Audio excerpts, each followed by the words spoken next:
Hello students, Mishef Academy online classes, class 11, subject chemistry, chapter 6, thermodynamics, part 11.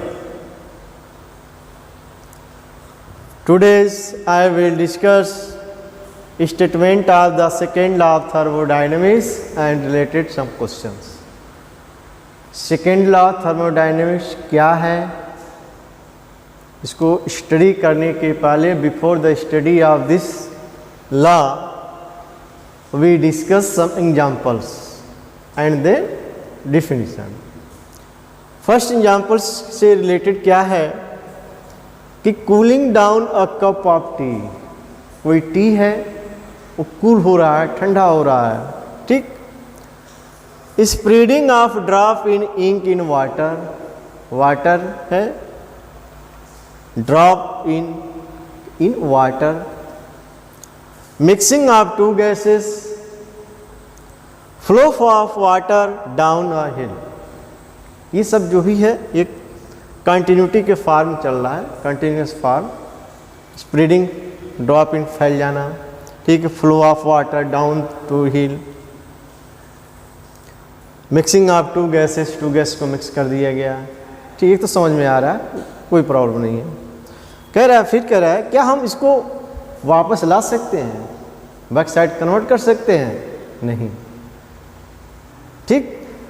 तो we know that once a cup of tea has cool down a room temperature, so then it can not become hot by itself. वापस होगा नहीं. The ink can not separate out from water by itself, वो भी नहीं होगा. और gases after mixing can not separate out spontaneously, और water can not go up hill spontaneously. कोई भी इसका अपोजिट डायरेक्शन देखा है तो पॉसिबल नहीं है. The above process can not the take place in the reverse direction. जो भी एग्जाम्पल है उसका बैक डायरेक्शन नहीं पॉसिबल है. टेकिंग एग्जाम्पल ऑफ केमिकल से, केमिकल रिएक्शन का एग्जाम्पल देख लिया जाए कि sodium hydroxide plus NaCl, sodium hydroxide plus HCl, sodium hydroxide plus HCl solution का रिएक्शन क्या है? Salt and water. तो ये NaCl प्लस वाटर ही आपका हमको मिलता है. क्या इन दोनों को मिला देने से कन्वर्ट हो सकता है? Impossible. It is spontaneous but the reverse reaction is not possible, ठीक है. Reaction of sodium chloride with water to give back the acid and base does not take place, impossible नहीं है, ठीक. So give the first definition of the second law as follow. क्या इस मतलब example से क्या डिस्कस हुआ, क्या एक रिजल्ट मिला? ये कंसेप्ट हुआ कि एक कोई वर्क हो रहा है, कोई इंजन है जो वर्क कर रहा है, तो जितना वर्क किया है क्या उतना वो इंजन हीट में कन्वर्ट हो सकता है? नहीं. ये इसका कंसेप्ट बना. Second law of thermodynamics can be stated as whenever a spontaneous process take place it is always accompanied by an increase in total entropy of the universe. Entropy आप पढ़ समझे कि at randomness of the order of the particles. In the above statement, the term universe means the system and the surrounding. Thus, entropy change universe is equal to entropy change system plus entropy change surrounding. ये दोनों का सम आपका first जो आपका concept बना second law of thermodynamics का. Second part में क्या है? It is impossible to take heat from a hotter reservoir and completely convert into work by a cycle process without transferring a part of heat to a cooler reservoir. कह रहा है कि कोई भी एक ऐसी, इसका मीनिंग ये है कि कोई भी एक ऐसा मशीन नहीं है, कोई ऐसा इंजन नहीं है जो कंप्लीट हीट को जो वर्क में कन्वर्ट कर रहा है उसको वर्क को हीट में कन्वर्ट कर दे। कोई मशीन नहीं है, कोई पॉसिबल अभी तक नहीं है। The statement of the second law is called Kelvin's statement. इसको हम कैल्विन्स स्टेटमेंट कह सकते हैं। The above statements that the second law is simplified form can be stated. इसको हम इस फॉर्म भी कह सकते हैं सेकेंड लॉ को। For a spontaneous process in an isolated system, then the change in entropy is positive। ये बताएं एंट्रोपी जो है एक पॉजिटिव होगा। डेल्टा एस की वैल्यू क्या होगी, 0 से ग्रेटर होगा, बड़ा होगा। पॉजिटिव वैल्यू मतलब पॉजिटिव फॉर्म है। तो एक एंट्रोपी के चेंज में इसको भी आप कह सकते हैं, इसको भी कह सकते हैं, दोनों राइट है। सेकेंड पार्ट है gives free energy.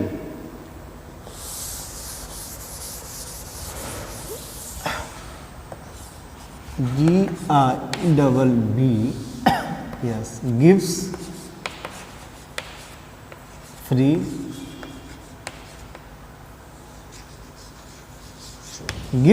energy G and spontaneity। Gives free energy में क्या बताया गया, क्या है ये चीज़। जैसे आप इंथैल्पी है, इंटरनल एनर्जी है, सेम उसी टाइप का ये भी एक मैथमेटिकल कंसेप्ट से रिलेटेड है जिसको हम गिव्स फ्री एनर्जी कहा गया है। तो गिव्स फ्री एनर्जी को जो है वर्क के टर्म में, फंक्शन के टर्म में कैसे इसको बनाया गया है, देखिए।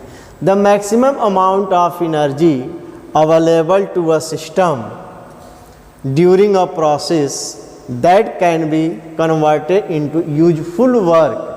जो एक लाभदायक वर्क में, एक ऐसा वर्क करें जहाँ पर हमको यूजफुल हो, यानी उसका कोई सार्थक अर्थ निकल जाए।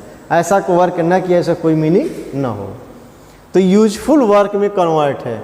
Then it is called free energy और गिव्स फ्री एनर्जी और गिव्स एनर्जी। इट वाज कॉल्ड गिव्स free energy in earlier literature, but in accordance with the IUPAC recommendation, we shall use the term free energy for it.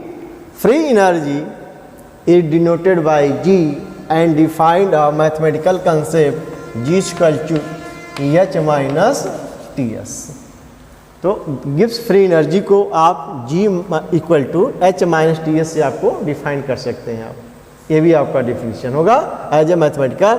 H enthalpy, T absolute temperature, S entropy, ठीक है, ये आपको दिखाया गया सबको। अब क्या, चूंकि गिव्स एनर्जी एक्सटेंसिव प्रॉपर्टीज है, स्टेट फंक्शन भी है, ठीक है। तो जब स्टेट फंक्शन है यह, तो sure then it is depend on initial and final position. Initial और फाइनल पोजीशन पर क्या करेगा, डिपेंड करेगा। तो इसको हम कैसे इसको यूज करते हैं, बना दिया जाए। Delta G system equal to, इसको चेंज करते हुए फॉर्म लिख दिया जाए। Delta G system equal to delta H system minus T S system. इसको चेंज कर दिया जाए। डेल्टा एच सिस्टम माइनस, इसको दो फंक्शन मैथमेटिकल कंसेप्ट यूज किया गया, mathematical T delta S system plus S system into delta T. ये mathematical concept, first term second का चेंज प्लस सेकेंड फर्स्ट का चेंज। इसको इस फॉर्म बना लीजिए।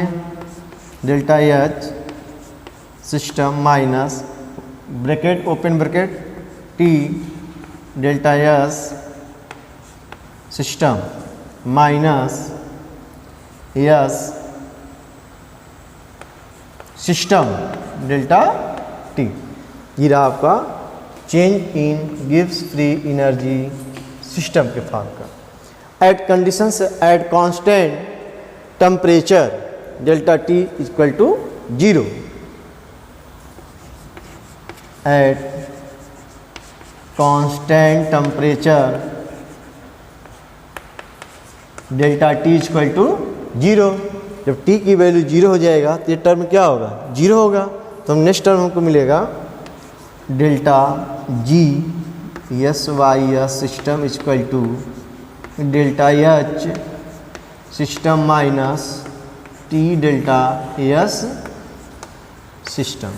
ये आपको हमके पार्ट मिल गया। Delta G system equal to delta S system minus T delta S system. ठीक, इसको हम एक जनरल फॉर्म में इंट्रोड्यूस कर दे, इसको हम रिप्रेजेंट कर देते हैं, तो हमारा रिजल्ट जो है इस फॉर्म में हो जाएगा। और delta G equal to delta H minus T delta S, this is known as Gibbs Helmholtz equation. Gibbs, this equation is known as Gibbs Helmholtz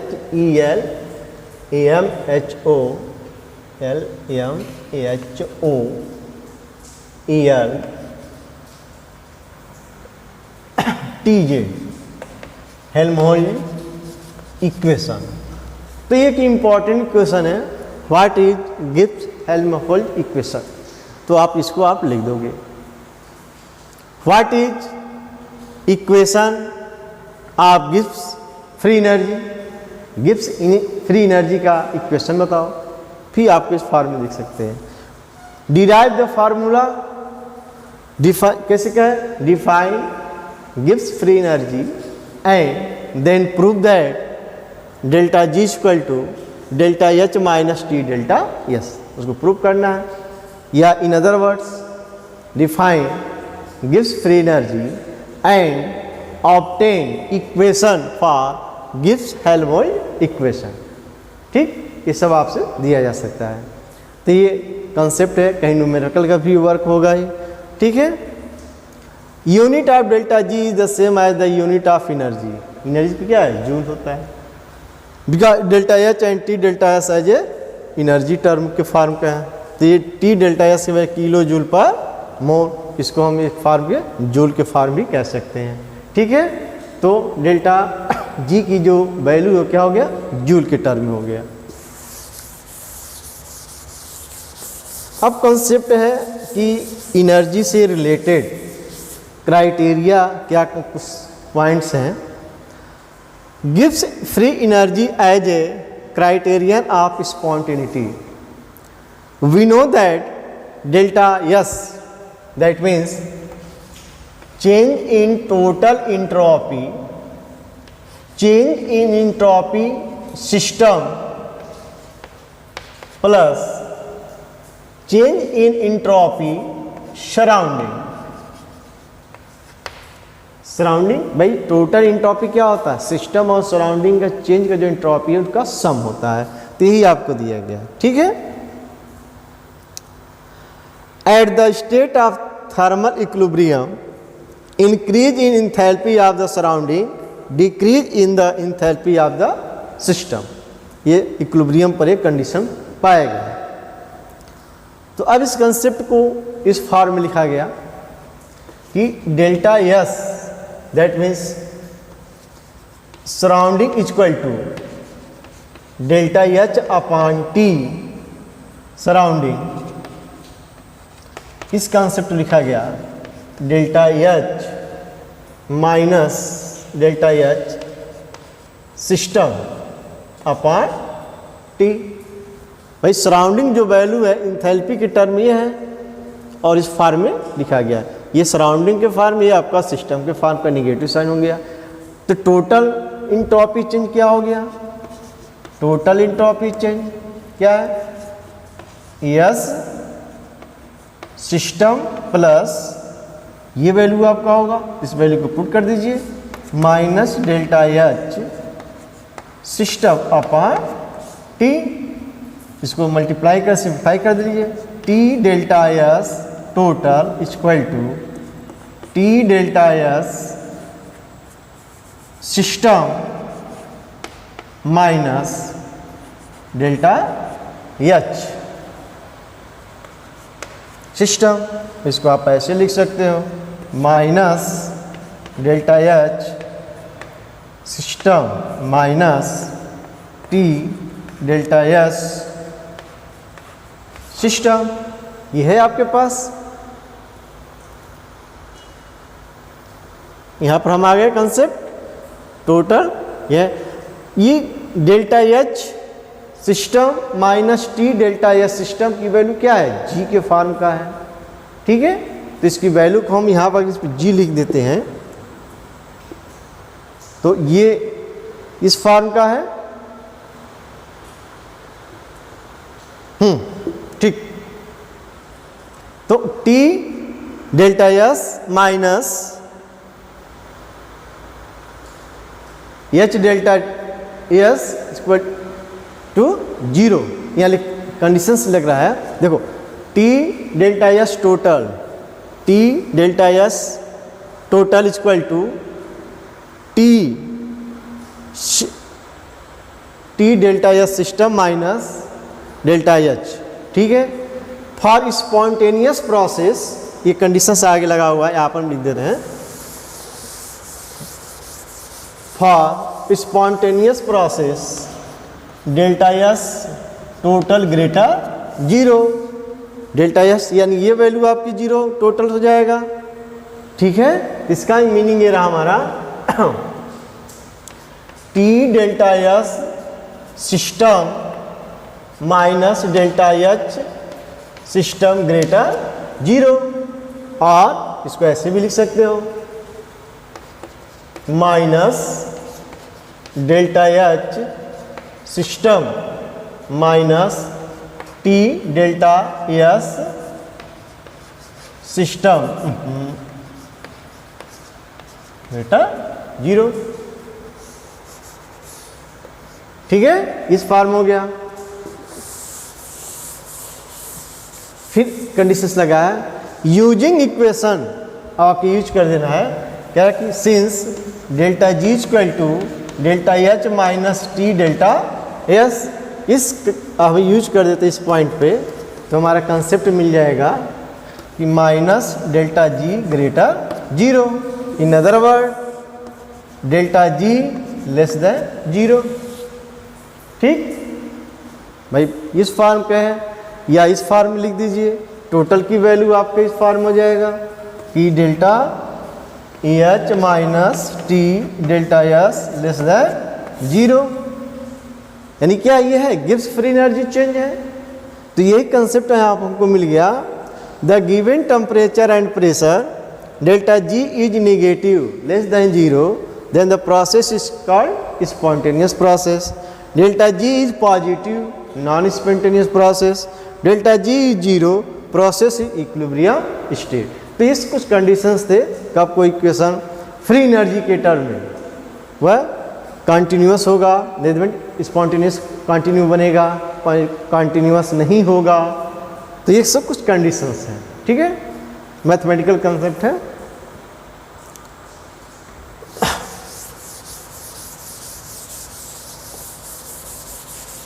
next term third law of thermodynamics. Third law जो thermodynamics है वो entropy पर base पाया गया है कि this law was proposed by German chemist Walther Nernst. Nernst ने इसको डिस्कस किया है, इसको बताया। According to this law the entropy of the perfectly crystalline substance approach 0 as the absolute 0 of temperature is approach. Means इरा कि limit yes entropy क्या हो रहा है, 0 हो रहा है at the condition T tend to 0।